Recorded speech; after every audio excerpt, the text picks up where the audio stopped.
We all have that moment where we feel like we've hit the wall, we're done, we're giving up, we quit.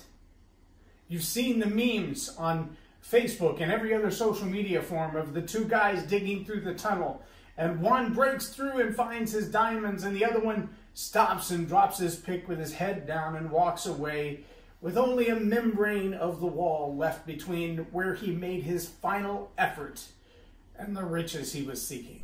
Welcome to Leading Leaders Podcast. 5-minute videos, 5 days a week. I'm Loren Norris with Leading Leaders Podcast, and I believe it is the nature of human beings to find ourselves in a place where we struggle and we strive and we fight and we push. Then we rest. Then we struggle and we strive and we fight and we push, and then we rest. And sometimes we just don't want to get up and fight anymore. We look at the progress that we've made and realize that's not as much progress as I wanted to make. My legacy, if I quit now, doesn't look like much of anything. I might as well just give up and go get a job at Buc-ee's.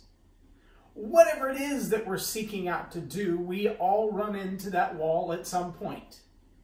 The greatest successes, names that you know, Gary Vaynerchuk, Grant Cardone, all of these guys, Seth Godin, John Maxwell, all of them talk about somewhere in the journey that just before the greatest opportunity came the darkest night, that they were just about to quit, just about to give up. Stephen King rejected time after time after time. Max Lucado rejected time after time after time. Even the great Chicken Soup for the Soul, Jack Canfield and Mark Victor Hansen rejected over 40 times before one publisher said, I'll take a chance. And every day, dreams are dashed on that last fragment of hope, and there's no encouragement coming. Or is there? Is it possible that the encouragement came, but when the encouragement came, it didn't look like, yay, rah, a big party, nobody with banners and pom-poms and music and a marching band showed up to celebrate your great success. It was just one more request. It was just one more please. It was just one more, could you do this for me?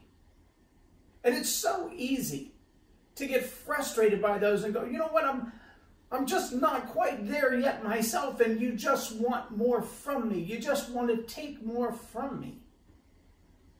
It gets frustrating, especially in those arid seasons, if you will, when the income isn't what you want it to be. And you know, you've heard 1,000 people say, I failed and I failed and I failed and I failed before I succeeded. Because success likes to test you. It wants to test your veracity and your persistence and your perseverance. Success isn't handed to just anybody. You've got to prove yourself to yourself first and to success next. The challenge for many of us is when that encouragement comes and it looks like, dadgummit, one more request for free. One more, will you do this for me as a favor? One more, could you just maybe... So I want to back up to the very beginning when we did our very first set of interviews. The very first set of interviews for Meet the Messenger back in 2015 and 16. And when we started those interviews, I used to put the live video camera, the same thing you're watching right now, I used to put that in the back of the room, behind the lights, behind the set, behind everything. I mean, behind everything. And so it was kind of like looking at the forest through the trees, and the audio wasn't good and it didn't have a microphone. And I remember getting a long message one day from someone who said, been watching your broadcast, I love your conversations, I love the insight that's shared, I wish I could see it a little more clearly and hear it a little better. Well, instantly my give away what you do and then sell them the how mentality kicked in. Immediately my marketing came back. You can lead a horse to water, but you can't make him drink. But you can make them thirsty on the way. Yes, we've got a craving. That's good. They want the material. They want the content. Now to get them to watch it on television, because that's why we're doing it. So I said it's available on these channels. You'll have to watch it when it comes out. That helps us support our program through the sponsors who are paying for the airtime. And the reply was very quick and simply said, what channel is it on in Nigeria? And that was a humbling moment. I didn't do this with Nigeria in mind. I was thinking about my neighborhood. I was thinking about the footprint of the station that I intend to buy airtime on. I was thinking about a much smaller geography. I didn't think what we had to say had any impact anywhere else in the world, and I'd become myopic.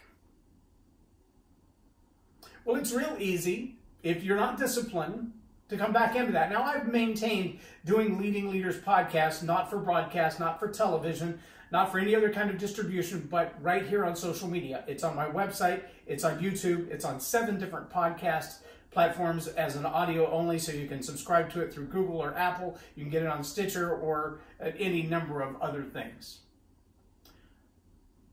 But it's always been designed to be basic leadership principles for anybody. The stuff that you might hear in the lofty halls of power, but brought to a common conversation. See, there are people who run large companies and political bodies who need to hear the same kind of encouragement that I'm about to offer you right now. Because yesterday, I'd had one of those long days, 7.5 hours in the editing bay, staring at the same screen in the same video over and over and over and over and over. When it was done, it was about an hour and a half long. I think it's about an hour and 23 minutes. But it's an interview with a guy who's spoken live to over 1 million people, live in front of more than 2,500 audiences, shared the stage with the likes of Rudy Giuliani and Laura Bush and Jack Canfield and Mark Victor Hansen. A guy who has had some noted accomplishments, but a guy who's also been near death. And in an hour and 20 minutes that we spoke together, there were a lot of nuggets of wisdom and experience that came from that. There were also a lot of, I started really fast and then I failed, and then I started again, and then I didn't quite make it, and then I started again. And it was encouraging to me to see that his journey, while quite a bit further down the road than mine, still looks very similar. Start hard, but don't give up. Start again, and still don't give up, and then start over, and still yet don't give up. And by the time I got ready to go to bed last night, I was just whipped. I told my wife just as we went to sleep, I just don't feel like I'm making the impact that I believe I'm supposed to make on this earth. I don't think anybody notices. My video from yesterday had 24 total views by the end of the day. 24. Well, it's better than the 8 that I expected, but it's not the 5 million that some people will have in the next 37 seconds of their video. And so it's easy to look at that and go, I'm depressed. I quit. I'm not making the impact. I'm not making the income. I need to go get a job at Buc-ee's or Panda. Or I hear, according to Dr. Randy Weiss, that you can actually get a job at Taco Bell and earn up to $100K.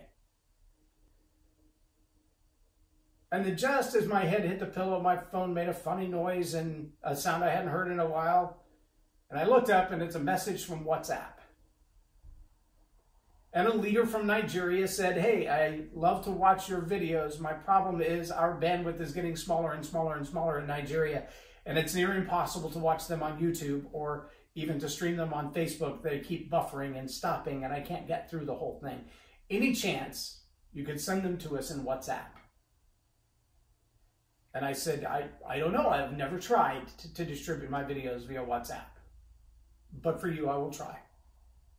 And so at just after midnight, I sent a video through WhatsApp just as a test to see if he would get it.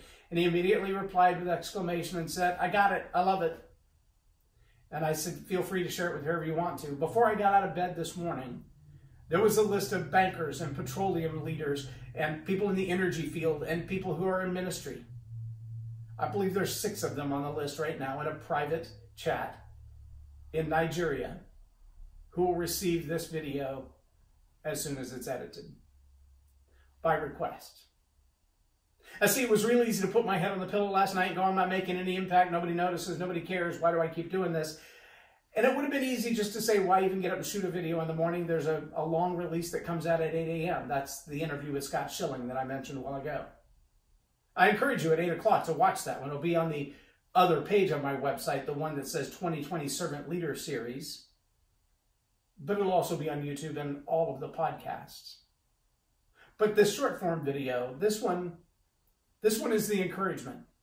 And so I want to remind you, if you're a freelancer, if you're an entrepreneur, if you're a solopreneur, if you're in practice by yourself and you're wondering, am I even making a difference? Does anybody care?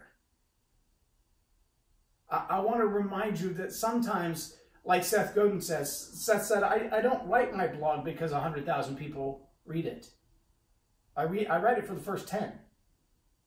If I have something important enough for the first 10 to read it and share it, or to read it and be impacted by it, then it was worth my time. And more than anything else, it was worth my time to have the discipline to get up and do it. Well, that's why I do this. I would love to think that there were 5 million people eventually that were impacted by this video. But whether there are or not, I'll probably keep doing it anyway because it's good for me to have the discipline to squeeze out that creative juice first thing in the morning every day. And sometimes your encouragement is going to look like get up and do it whether nobody listens or not. Get up and do it whether anybody reads the blog or not. Get up and work on that book even if it never gets published. Because the process of creative thinking, the process of the focus and the dedication, the perseverance and the persistence, those things are going to change you. You may not immediately see that you've changed the world. I wonder if Michelangelo had any clue. I wonder. I wonder if Mother Teresa had any clue, or Gandhi had any clue what the longevity of their thoughts and words would be. I wonder if Martin Luther King Jr. had any notion as to the depth of the impact his words would make in my life or the life of people around the world. And the truth is, it's probably true of you and me as well. It's really easy to put down the pick, to walk away and think, I didn't get to see the impact, I quit. But it may be more important to you just to know that doing it again, starting over again, proves one very, very important thing. You have the ability to get knocked down and still get back up again. Your encouragement may come in the form of just someone challenging you and asking you why. It may come in the form of someone asking you for more free, for do it for me one more time. Don't let that encouragement slip you by. Don't think that the large response with pom-poms and marching band are the only things to celebrate. You're winning because you haven't quit yet. I'm Loren Norris with Leading Leaders Podcast for Tell It Like It Is TV. Have a blessed day. Subscribe now for our extensive video library of leadership lessons promoting faith, family, and freedom. Oh, and make sure you watch that live recorded interview with Scott Schilling. His new book is called That Sucks. What Now? You need to check it out. Check out the interview. It's good stuff. Have a great day.